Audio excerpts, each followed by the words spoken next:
आदेश आदेश, माँ काली को आदेश, भैरव दादा को आदेश, सबके सुख करनी दुखरनी माँ बूढ़ भवानी को आदेश।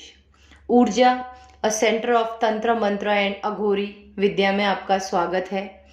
आशा करती हूँ आप सभी साधक साधिकाओं व भक्त जनों ने ऊर्जा चैनल को लाइक शेयर सब्सक्राइब कर दिया है, और यदि नहीं किया है तो अभी कर दीजिए।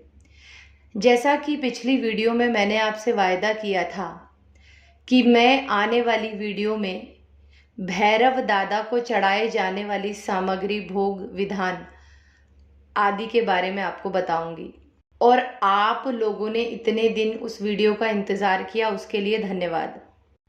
तो आज बात करेंगे कि भैरव दादा को क्या वस्त्र चढ़ाए जाते हैं, किस रंग के वस्त्र चढ़ाए जाते हैं, भैरव साधना में कलश व जल का क्या उपयोग होता है, भैरव साधना में किन आसनों का प्रयोग किया जाता है, और क्या भोग चढ़ाया जाता है।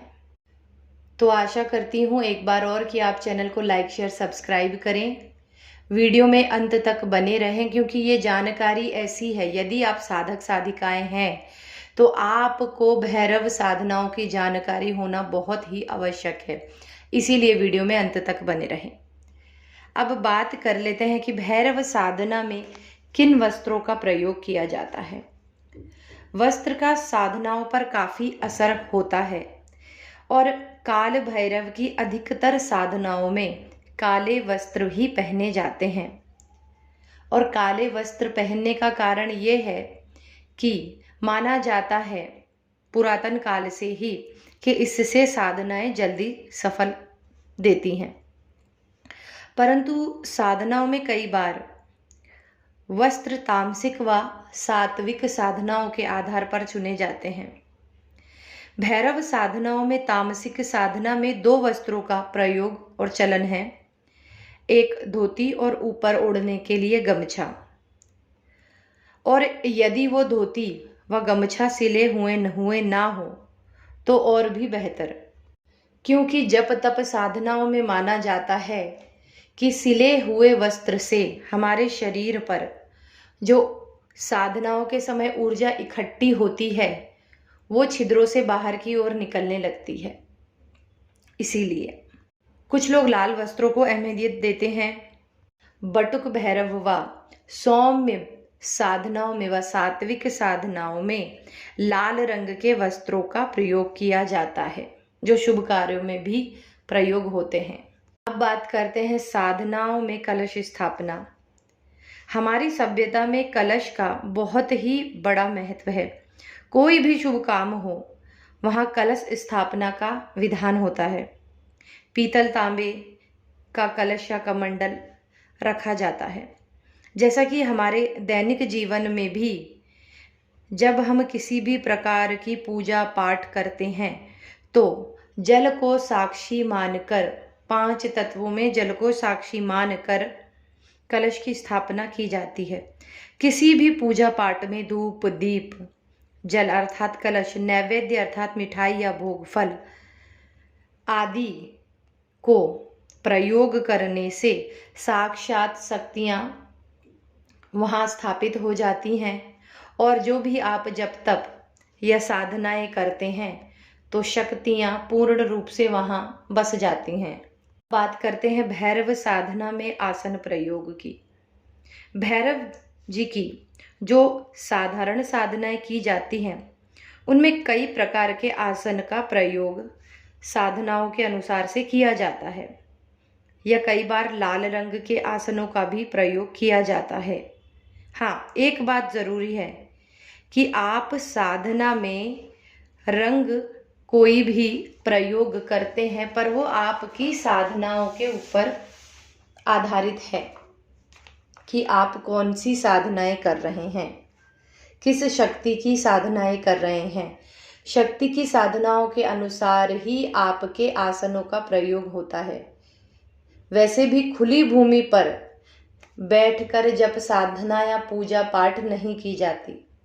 जब हम साधना या पूजा पाठ करते हैं या मंत्र जाप करते हैं तो आप सभी जानते हैं कि हमारे शरीर में एक विशेष प्रकार की ऊर्जा उत्पन्न होती है, और यही ऊर्जा साधना काल में हमारे चारों ओर एक ऑरा निर्मित करती है और इसी कारण से मंत्र जाप के समय हम शरीर को और सर को खुला नहीं रखते हैं, क्योंकि जो हमारे शरीर में ऊर्जा उत्पन्न होती है वो ऊर्जा का इकट्ठा होना उन शक्तियों तक उस मंत्र जाप को पहुंचाने का एक बहुत बड़ा रास्ता माना जाता है। माफ करना, आज की वीडियो थोड़ी बड़ी हो जाएगी, पर यह जानकारी यदि आप एक साधक हैं तो आपके लिए बहुत आवश्यक है। अब बात आती है भैरव सिद्धि साधना की। तो भैरव की जो भी उग्र साधनाएं हैं उनमें स्वयं के लिए काले वस्त्र व काले रंग के आसन का प्रयोग किया जाता है, और यदि आप काले कंबल के ऊपर काले सूती वस्त्र का प्रयोग करते हैं तो वो आपको थोड़ी साधना काल में सुगमता देगा। काले कंबल का प्रयोग उग्र साधना, मारण क्रिया, मुट करना, तामसिक में किया जाता है। अब भैरव साधना में आसन के कोणों का क्या महत्व है, अर्थात कई बार आपने देखा होगा त्रिकोण आसन, चौरस वर्गाकार आसन, इस प्रकार से आसनों का प्रयोग किया जाता है। किसी किसी विशेष साधनाओं में त्रिकोण आसन, किसी में वर्गाकार या आयताकार आसनों का भी प्रयोग किया जाता है। दूसरी बात, अब यदि शुभ कार्य, धन प्राप्ति, स्वयं की रक्षा, सात्विक प्रयोग या इस प्रकार की साधनाएं की जाती है तो उसमें लाल ऊनी कंबल का आसन का प्रयोग होता है, जिसके ऊपर आप सूती कपड़ा बिछाकर सुगमता से साधनाएं कर सकते हैं। बात करते हैं भैरव साधना व दीपक का प्रयोग। जैसा आप सभी जानते हैं कि स्वयं भगवान शिव की उत्पत्ति भी ज्योति स्वरूप में हुई व मानव शरीर में आत्मा भी ज्योति रूप में ही विराजित है। उसी प्रकार जब हम साधनाएं करते हैं उनकी साक्षी के लिए ज्योति अर्थात अग्नि दीपक को माना जाता है। जब हम अग्नि या दीप जलाते हैं तो हम स्वयं को उस परमात्मा से जोड़ लेते हैं जो हमें शक्तियों के दर्शन कराता है, शक्तियों का साक्षात्कार कराता है। अब बात करते हैं कि भैरव साधना में क्या क्या भोग चढ़ाया जाना चाहिए। मैं आपको बता देती हूँ कि भैरव साधना में भोग चढ़ाया क्या क्या जाना चाहिए, परंतु ये जो भोग मैं आपको बताऊंगी ये विशेष साधनाओं पर विशेष भोग चढ़ाया जाता है। मैं आपको मिला जुलाकर भैरव साधना की सभी भोग की सामग्रियां बता रही हूँ।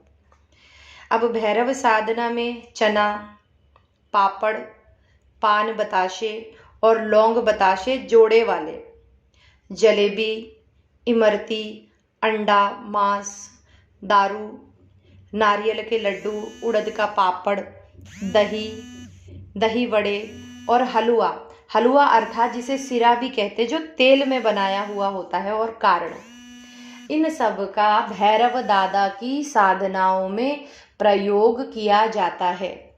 तो आशा करती हूँ कि आपने ये वीडियो अंत तक सुनी और आपको इस वीडियो से कुछ जानकारी मिली, और यदि आप नए साधक हैं तो आपके लिए ये सब जानकारी इकट्ठा होना, ज्ञात होना बहुत ही आवश्यकता है। आशा करती हूँ कि चैनल को आपने लाइक, शेयर, सब्सक्राइब कर दिया है। यही मेरी आशा है कि ऊर्जा का ये परिवार दिनों दिन तरक्की करे, खूब सबके घर में ढोल ताशे बजे, धन की वर्षा हो। आज की वीडियो में इतना ही। आदेश आदेश।